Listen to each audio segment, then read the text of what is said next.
नमस्कार दोस्तों, मेरा नाम राजेश पब्बर है और मेरे सहयोगी एस्ट्रो कुलवंत जी, हम दोनों मिलकर ये चैनल रन करते हैं।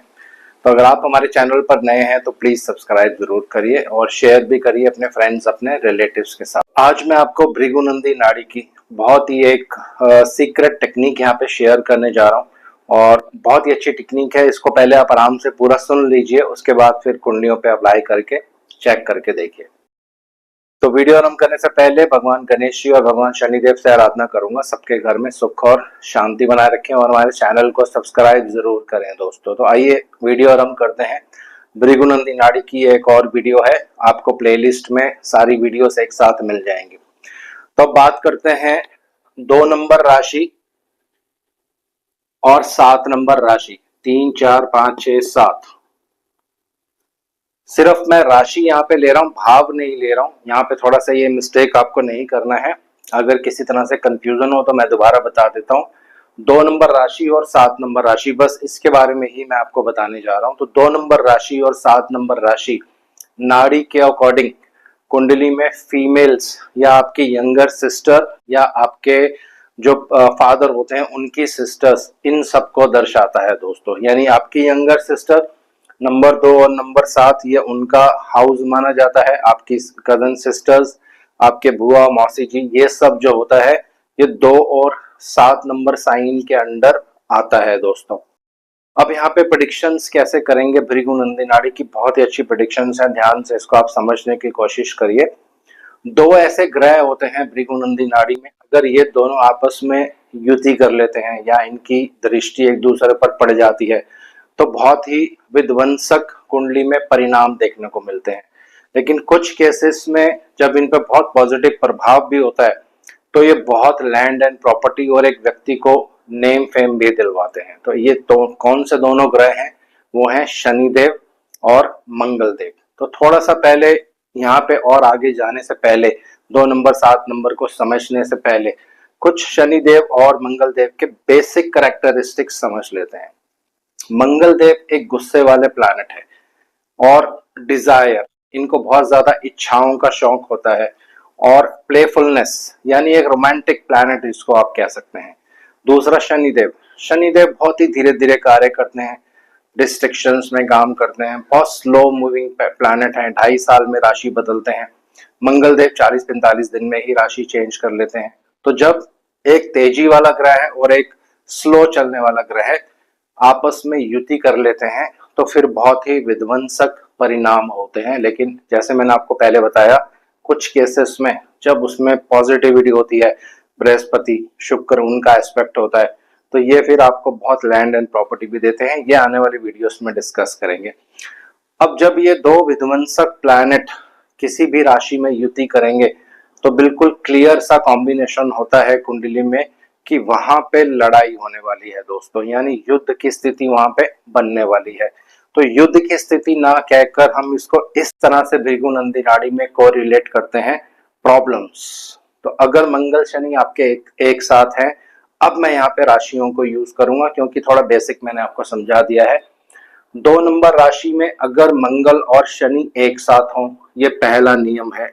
मंगल और शनि ये दोनों अगर एक साथ हों कुंडली में और अगर आपकी यंगर सिस्टर हैं तो उनको लाइफ में बहुत प्रॉब्लम्स होने वाली हैं दोस्तों।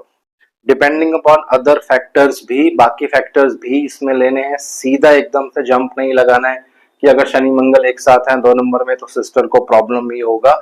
अगर इस पे कोई शुभ प्रभाव नहीं होगा तो फिर ये बहुत विध्वंसक बन जाता है, या इस पे किसी तरह से राहु त्रिकोण भाव में आ जाए, या यहाँ पे राहु बैठ जाए, यहाँ पे राहु हो, यहाँ पे राहु हो, यहाँ पे राहु हो जाए, चाहे 11th और 3rd में भी आ जाए, तो ये फिर विध्वंसक रूप ले लेता है दोस्तों। तो फिर उस केस में आप देखोगे सिस्टर को बहुत ज्यादा प्रॉब्लम होती है, या आपकी कोई कजन आंटी वगैरह होंगी उनको बहुत ज्यादा प्रॉब्लम होगा। सेम कॉम्बिनेशन यहाँ भी काम करेगा और सेम कॉम्बिनेशन यहाँ भी काम करेगा। नंबर 7 में इसको थोड़ा यहाँ पे छोटा लिख देते हैं, मंगल और शनि। अगर ये दोनों एक साथ तुला राशि में होंगे, दोनों का साथ होना बहुत जरूरी है, ये कॉम्बिनेशन तभी काम करता है। लेकिन बहुत से केसेस में आप देखोगे इसको आप और इलैबोरेट कर सकते हो अपनी तरफ से। जब अकेले मंगल भी तुला राशि में रहते हैं तो फिर जो आपकी यंगर सिस्टर या आपकी घर पे जो फीमेल्स होती हैं उनको कुछ ना कुछ प्रॉब्लम अवश्य होता है। और जब शनि भी अकेले तुला राशि में रहते हैं तब भी बहुत सी कुंडलियों पर मैंने ये रूल लगा के देखा, ये एप्लीकेबल होता है। आपकी यंगर सिस्टर अगर हैं तो उनको फिर बहुत ज्यादा प्रॉब्लम्स होता है, या आपकी कोई कजन सिस्टर, उनको बहुत ज्यादा प्रॉब्लम्स होता है दोस्तों। लेकिन अभी जो हम बात कर रहे हैं ये दोनों की युति होनी चाहिए, ये एक पहला नियम है नाड़ी में। तो अगर तुला राशि, वृषभ राशि, दोनों राशियों में मैंने आपको बता दिया, सिस्टर की लाइफ में बहुत ज्यादा डिफिकल्टी होगी दोस्तों। इसको जातक के ऊपर भी हम लगा के देख सकते हैं, वो आने वाली वीडियोस में डिस्कस करेंगे, लेकिन आज थोड़ा सा टॉपिक जो है वो डिफरेंट है। तो ये पहला नियम हो गया, जब शनि और मंगल दोनों मिलकर एक राशि में युति कर लें, किसमें, वृषभ में और तुला राशि में, तो ये जो होता है ये फीमेल्स की राशि है, यानी आपके छोटी बहन जो होती हैं उनकी राशि है, आपकी आंटी, ये सारा मैंने आपको बता दिया है। अब दूसरा नियम है कि अगर ये दोनों मिलकर एक घर में युति ना भी कर रहे हो लेकिन मिलकर दृष्टि डाल दें तब भी बहुत विध्वंसक परिणाम देखने को मिलते हैं, लेकिन उसकी इंटेंसिटी कम रहेगी। जब ग्रह किसी जगह पे बैठता है तो फिर बहुत ज्यादा पावर होती है उसके पास, खराब करने की, अच्छा रिजल्ट देने की, दोनों चीजें आप यहाँ पे कर सकते हो। लेकिन जब दृष्टि डालेगा तो इतना बुरा प्रभाव या इतना मेजर इम्पैक्ट नहीं देता है।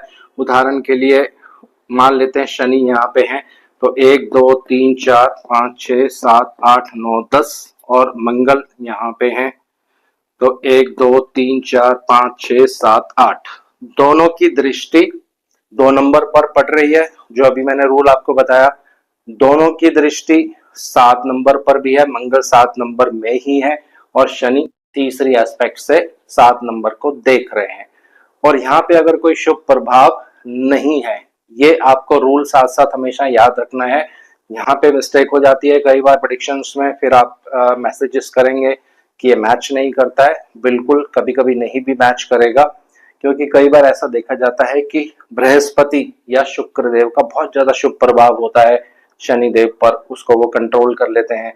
एक शुभ बुध देव भी जब शनि देव पर प्रभाव डालते हैं तो उसको कंट्रोल कर लेते हैं। तो ये आपको हमेशा ध्यान रखना है, प्रेडिक्शंस करने से पहले ये जरूर देख लेना है शुभ प्रभाव है या बहुत ज्यादा नेगेटिव प्रभाव है। नेगेटिव होगा तो फिर ग्रह जो है बहुत ज्यादा बिगड़ जाता है दोस्तों। तो ये एक रूल हो गया। दूसरा रूल मैंने आपको दोनों रूल्स यहाँ पे बता दिए।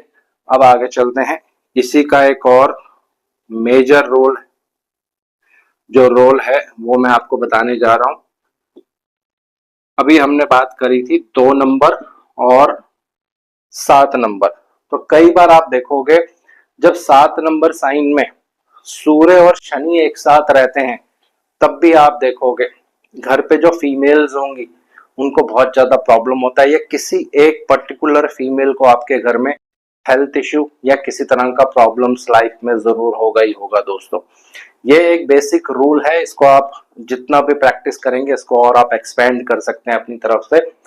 अब लेते हैं एक मेजर साइन है भृगुनंदी नाड़ी में, वैदिक में भी 5 नंबर, ये पिता का साइन होता है क्योंकि सूर्य का साइन है, सूर्य देव का साइन है, तो ये आपके पिता माने जाते हैं भृगुनंदी नाड़ी में। चाहे लड़के की कुंडली हो लड़की की कुंडली हो उससे कोई फर्क नहीं पड़ेगा, लेकिन ये पिता का साइन माना जाता है। तो रूल फिर से वही है जो मैं आपको बता रहा हूं, अगर मंगल और शनि दोनों एक साथ 5 नंबर में हैं और इन पे कोई शुभ प्रभाव नहीं है, ये आपको हमेशा ध्यान रखना है कि इन पे कोई शुभ प्रभाव नहीं होना चाहिए। अगर शुभ प्रभाव होगा तो उसकी इंटेंसिटी ब्रेक हो जाएगी और फिर प्रिडिक्शंस जो हैं आपकी गलत होने के वहां पे चांसेस जो हैं रहते हैं। मैंने थोड़ा बड़ा करके इसलिए लिखा है, कई बार मेरे को मैसेजेस आते हैं कि थोड़ा छोटा दिखता है। चलिए, तो पिता के घर में जब 2 विध्वंसक ग्रह आपस में युति करेंगे, लड़ाई करेंगे, तो इफेक्ट किस पे पड़ेगा, पिता की लाइफ में। तो पिता का जीवन बहुत स्ट्रगलफुल बन जाता है, क्योंकि दोनों आपस में स्ट्रगल करने वाले प्लैनेट जब मिल जाएंगे एक साथ, एक तेजी वाला ग्रह है एक धीरे चलने वाला ग्रह है, तो दोनों का तालमेल आपस में बैठने वाला नहीं है। तो 5 नंबर साइन पिता का साइन है, यहाँ पे प्रॉब्लम अवश्य देखा जाता है दोस्तों। अब बात करते हैं 4 नंबर साइन। 4 नंबर साइन भी बहुत इंपॉर्टेंट होता है नाड़ी में।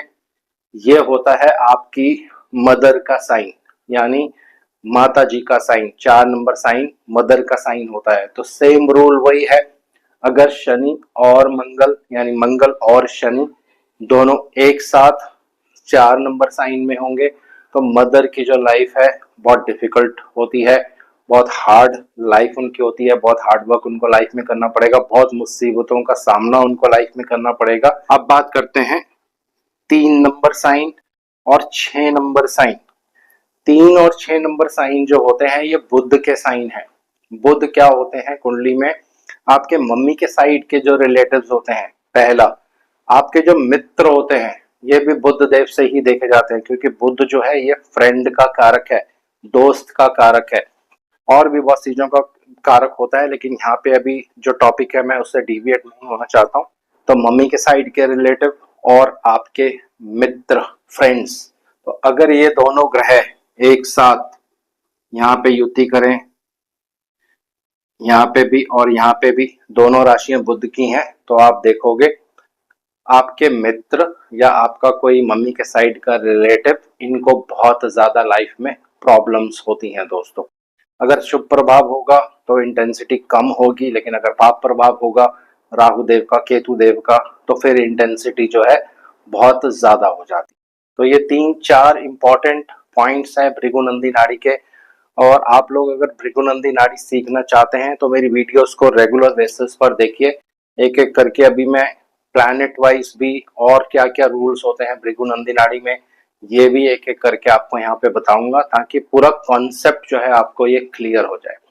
तो एक मैसेज मेरे पास आया था कि ग्रह का एक्टिवेशन कैसे देखा जाता है। एक्टिवेशन कौन करता है?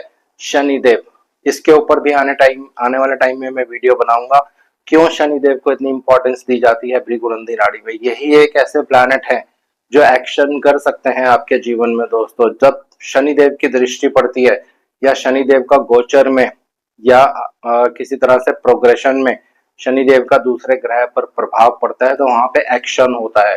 अब ये डिपेंड करता है कि वो कौन सा ग्रह है, किस भाव का वो मालिक है, तो कहाँ पे एक्शन होगा, ये आने वाले वीडियोस में आपके साथ में शेयर करूंगा। तो मेरी रिक्वेस्ट है चैनल को सब्सक्राइब जरूर करिए और भृगुनंदी नाड़ी की वीडियोस रेगुलर बेसिस पर देखते रहिए। धन्यवाद।